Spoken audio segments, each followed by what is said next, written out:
Car vous allez nous parler monnaie pleine et plats pré-cuisinés. Eh bien oui, ça vous a pas échappé, le 10 juin prochain, nous allons voter sur l'initiative Monnaie pleine. J'espère, Béatrice Benjamin, que ça vous réjouit. Complètement, Pour être toujours. tout à fait honnête, je n'ai pas tout bien compris les Non, mais tenants et aboutissants lorsque la du sujet. démocratie est en marche, ça nous réjouit toujours. Et d'ailleurs, nous en parlerons dans le courant du mois de mai de cette initiative. C'est vrai que c'est un peu compliqué à comprendre. Très bien. Effectivement, elle est un peu compliquée et je pense que nous n'avons pas fini d'en parler. Alors moi, pour être franc, je m'y étais pas beaucoup intéressé jusqu'alors et je m'apprêtais à courber l'isoloir le 10 juin pour aller faire des grillades avec des copains.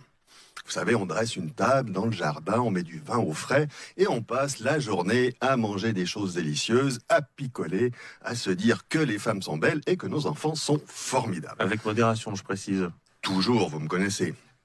Bref, je ne prêtais pas beaucoup d'attention à l'initiative sur la monnaie pleine jusqu'à ce que je m'aperçoive que le Conseil fédéral la rejetait de manière assez condescendante, un peu comme si le sujet ne méritait même pas qu'on en discute. Or, mon vieux père m'a toujours expliqué, si tu ne sais pas quoi voter, prends la consigne du gouvernement et fais exactement l'inverse. J'ai donc lu attentivement l'argumentaire du Palais fédéral et le moins qu'on puisse dire, c'est qu'il n'est pas convaincant. En gros, nos 7 sages nous disent « Faites-nous confiance, on sait ce qu'on fait ». Et franchement, quand je les vois, par exemple, être en train de raboter sur nos retraites tout en soutenant les caisses maladie, je peux vous dire que ma confiance en eux est un petit peu ébréchée. Ensuite, j'ai vu que l'Association suisse des banquiers rejetait aussi cette initiative, comme Économie suisse et comme la Banque nationale suisse. Alors là, d'un coup, j'ai trouvé qu'elle devenait de plus en plus intéressante, cette initiative. Si tous ces gens qui gagnent beaucoup d'argent en spéculant sont contre elle, c'est qu'elle doit avoir un certain nombre de qualités.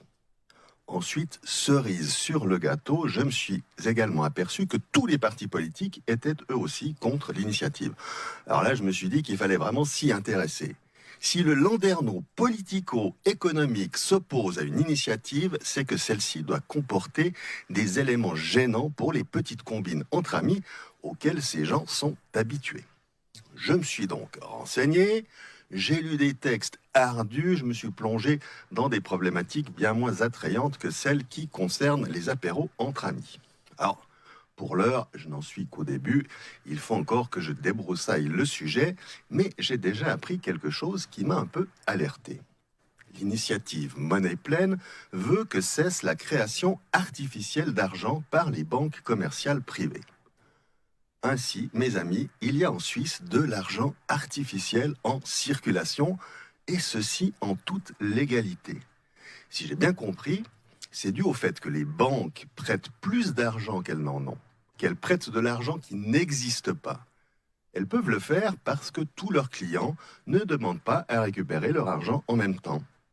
En fait, l'économie suisse est une sorte de Monopoly, un jeu avec du faux argent, avec de la fausse monnaie. Mais alors, si c'est le cas, me direz-vous, pourquoi faudrait-il que nous, on se serre la ceinture? On n'a qu'à faire comme les banques et créer de la fausse monnaie, non?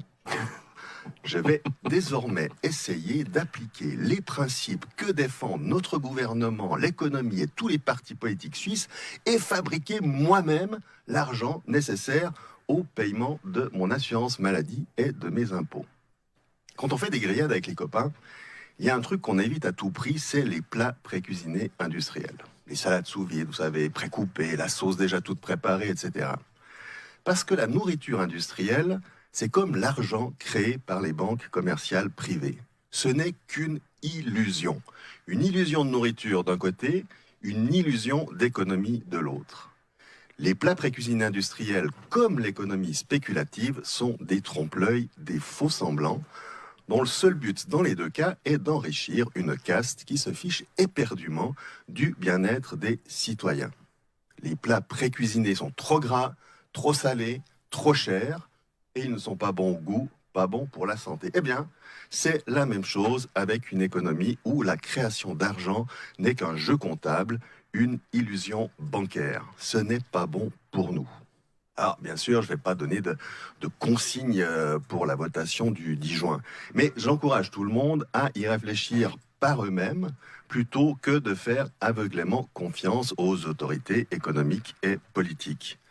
Et après être allé voter le 10 juin, tout le monde pourra aller faire des grillades entre amis où nous allons nous régaler de plats que nous aurons amoureusement cuisinés nous-mêmes. Et ça se trouve payé avec du vrai argent.